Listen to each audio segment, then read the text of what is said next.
До получения независимости нашей страны духовное управление мусульман Центральной Азии и Казахстана было под муфтиятом в Ташкенте. Страны Центральной Азии, в том числе и наша страна, назывались казиятами и являлись частью духовного управления мусульман Центральной Азии и Казахстана.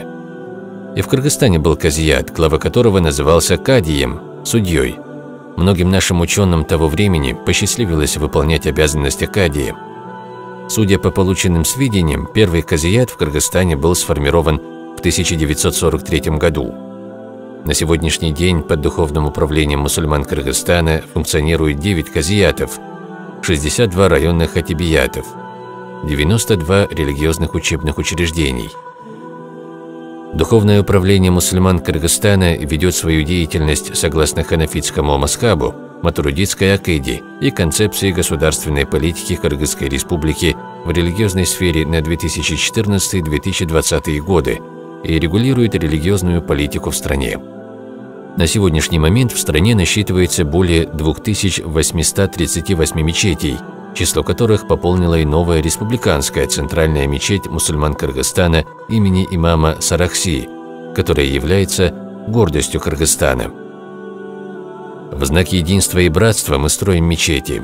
Все мечети на планете, начиная с мечети Аль-Харам в Мекке, которая считается первой мечетью на поверхности земли, и мечети Ан-Набауи, которая была построена по приказу посланника Аллаха, алейхиссаляту вассалям, после его переселения из Мекки в Медину, являются очагом культуры, колыбелью знаний, местом защиты бедных, обездоленных и осиротевших, а также являются источником братской любви для всех уверовавших. Мечети считаются домами Всевышнего и местами, где находят успокоение сердца людей. Кыргызстан – сердце Центральной Азии, родина наших предков, родина эпоса Манас, страна приветливых людей. 90% населения Кыргызстана исповедует ислам. Кыргызский народ считается одним из самых древних тюркских племен в истории, населявших регион Туркестана. Ислам в Кыргызстане имеет 1300-летнюю историю. На кыргызскую культуру в особенности повлияла исламская культура регионов Мавереннахра и сделала ее одной частью исламской географии в Центральной Азии.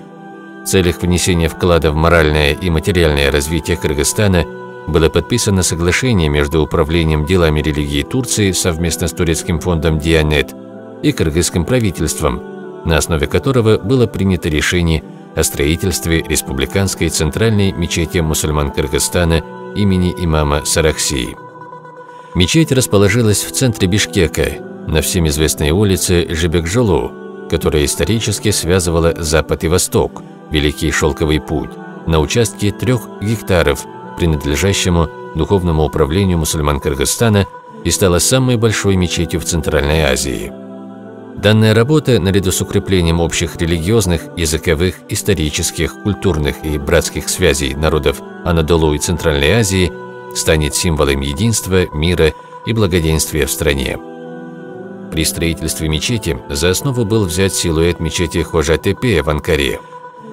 В ведении мечети, кроме самого здания мечети, расположились здания Духовного управления мусульман Кыргызстана, конференц-залы, а также связное бюро советника по делам религии турецкого посольства. Строительные работы начались в апреле 2012 года строительной компанией «Камаш», принадлежащей турецкому фонду «Дианет». Архитектурные особенности. Республиканская центральная мечеть мусульман Кыргызстана была построена в стиле мечети Хожа-Тепе в Анкаре, спроектированной в стиле классической архитектуры Османской империи. Основная площадь мечети составляет 56 метров на 94 метра. Общая площадь мечети, включая места для совершения молитв, места, отведенные для муадзина, подвальных помещений и открытого двора, составляет 6759 квадратных метров. Основной купол держится на 4 столпах, подобных ногам слона. Мечеть состоит из открытого двора, который также считается ее основной частью, характерных архитектуре мечети османской эпохи, из 3 больших коронообразных дверей справа и слева, 24 куполов и опор с 18 красивыми окошками. На верхней части коронообразной двери С восточной стороны двора написан 18-й аят суры Тауба, над дверью северной стороны 201-й аят суры Бакара, и над коронообразной дверью с южной стороны написан 1-й аят суры Аль-Фатх. Над дверью у входа в мечеть со двора высечен 18-й аят суры Аль-Джин. Во внутренней части мечети одновременно могут совершить намаз 9000 человек, а в пятничные и праздничные молитвы, включая внутреннюю часть и двор, мечеть может уместить 30 000 молящихся. У мечети 4 минарета. Высота каждого составляет 68 метров. Диаметр основного центрального купола – 25 метров, а высота его от земли составляет 38 метров. Мечеть оснащена 2 лифтами, соединяющие подвальные помещения, места для молитвы и место для муадзина. Вне стен мечети в отдельном здании разместились отдельные уборные и места для омовения для мужчин и женщин. Также предусмотрены 2 отдельных уборных и места для омовения, предназначенных для людей с ограниченными возможностями. В них установлена система вентиляции и отопления, подведена горячая вода. Кроме того, был построен отдельный резервуар для хранения воды, для бесперебойного обеспечения водой всей мечети. Были созданы все условия для выполнения поклонения верующих, предусмотрены отдельные дорожки, лифты для беспрепятственного входа вовнутрь мечети пожилым, людям с ограниченными возможностями и так далее. В цокольном этаже мечети разместились комнаты для персонала мечети и комната наблюдения за технической системой мечети. Для обеспечения порядка и безопасности на территории комплекса имеется 6 сторожевых пунктов, 5 автоматизированных заездов для автомобилей, железобетонные заборы с 8 дверями для пеших посетителей, тротуары, уложенные из камней травертина, открытая парковка, вмещающая более 500 автомобилей, зеленые площадки с автоматизированным поливом, места для отдыха, скамьи, а также построены декорированные беседки. Искусственные керамические плитки и кафели из МИД, которыми облицованы стены мечети, были украшены и изготовлены вручную мастерами Аника Измит. 4 керамические плитки, украшенные орнаментами и узорами XVI века, расположились на этаже для совершения молитв, и 8 таких же на нижней части мечети. Декорированные окна мечети. Декорированные окна мечети относятся к гипсовым декоративным окнам. На основном куполе 24, на 4 полукуполах по 7, всего 28, на 12 малых куполах всего 44, на этаже Махфила, где сидит муэдзин, 26 и на стороне киблы 10 окон. Всего имеются 132 различные декоративные освещающие окна. Во внешнем дворе установлены 12 больших декоративных окон, каллиграфические надписи и декорации.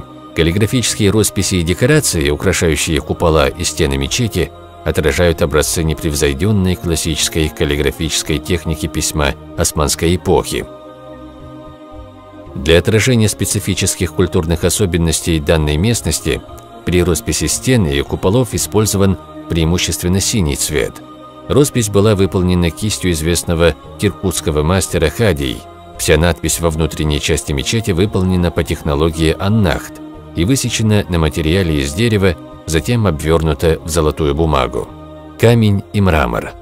Внутренняя и внешняя часть мечети облицована желтым мрамором, добытым в Джалалабадской области нашего Кыргызстана. Весь этот мрамор был расписан и украшен искусными мастерами из Турции на временной мастерской, развернутой на территории строительства мечети, на аппарате, привезенном специально для этого из Турции. Все стены мечети были облицованы данным мрамором путем механико-монтажного метода.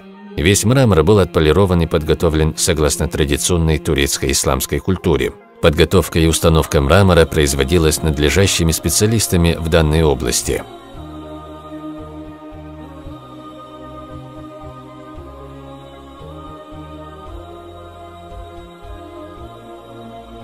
Купол и крыша. Купола мечети облицованы свинцовым металлом. После штукатурки кирпича специалисты нанесли свинцовый металл в толщину 2 мм, привезенный из Турции. Полумесяцы на куполах, изготовленные из меди опытными мастерами своего дела, и после монтирования их на куполах были обвернуты в золотую бумагу. Дерево. Все дерево и аксессуары, смонтированные в мечети, были привезены и покрашены в самой Турции.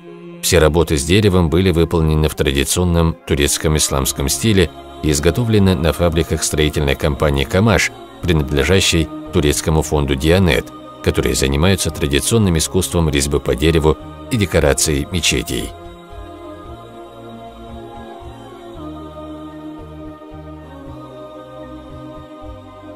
Освещение.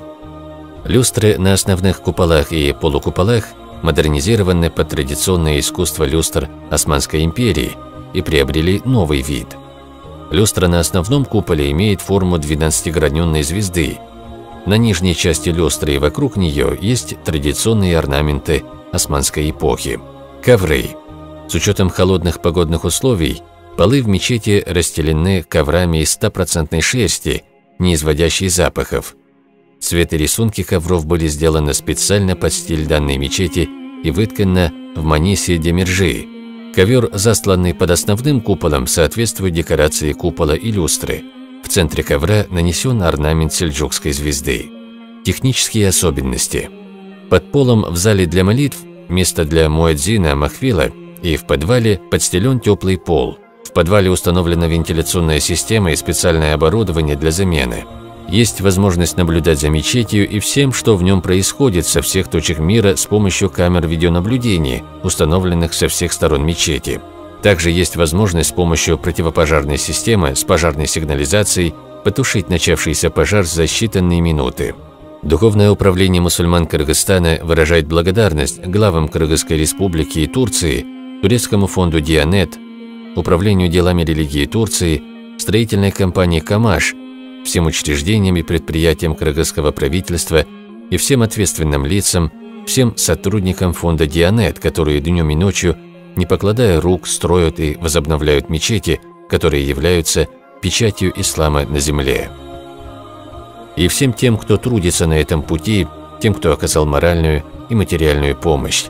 Пусть Всевышний примет всю оказанную помощь при строительстве мечети и сделает причиной избавления от мук вечной жизни.